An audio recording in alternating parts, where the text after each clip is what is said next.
नमस्कार, नॉलेज का कटोरा या माझ्या यूट्यूब चॅनलवर आपल्या सर्वांचं स्वागत आहे। आज मी खमंग आणि चवदार अशी वाटाण्याची आमटी बनवून दाखवणार आहे। ही वाटाण्याची आमटी बनवायलाही सोपी आहे।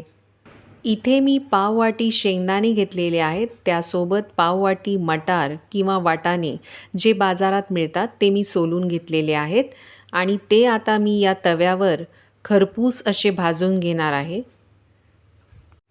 तर खरपूस असं भाजून झालेलं आहे, तर मी आता हे गार करण्यासाठी ठेवत आहे।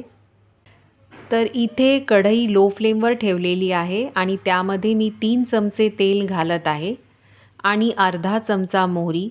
मोहरी फुटल्यानंतर यामध्ये मी चिमूटभर हिंग घालत आहे आणि आता यामध्ये 1 कप वाटाणे मी घालत आहे। त्यामध्येच थोडासा कढीपत्तासुद्धा मी घालत आहे। हे परतून घ्यायचे साधारण 2 ते 3 मिनिटासाठी।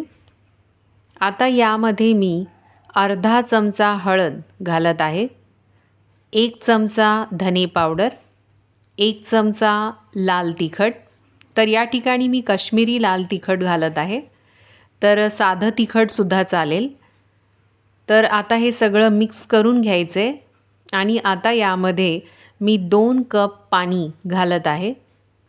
तर आता चवीनुसार मीठ पण घालायचे। हे पुन्हा एकदा व्यवस्थित हलवून घ्यायचे आणि आता मी हे झाकून ठेवत आहे। लो फ्लेमवरच गॅस ठेवायचा आहे। तोपर्यंत मी वाटण करून घेत आहे। जे शेंगदाणे आणि वाटाणे गार झालेले आहेत ते मी या मिक्सरच्या भांड्यामध्ये घेतलेले आहेत। त्यामध्येच मी 5 लसूण पाकळ्या, अद्रक आणि 1 हिरवी मिरची घालत आहे आणि थोडी कोथिंबीर आणि सोबत 1 चमचा जिरे आणि अर्धा चमचा गरम मसाला यामध्ये मी घालत आहे। हे सगळं मिक्सरमधून बारीक करून घ्यायचे।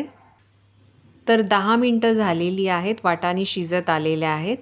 तर यामध्ये जे मी वाटण बारीक करून घेतलेलं आहे ते मी घालत आहे आणि पुन्हा एकदा हे व्यवस्थित हलवून घ्यायचे आणि हे झाकून ठेवणार आहे साधारण 6 ते 7 मिनिटासाठी। गॅस लो फ्लेमवरच ठेवायचा आहे।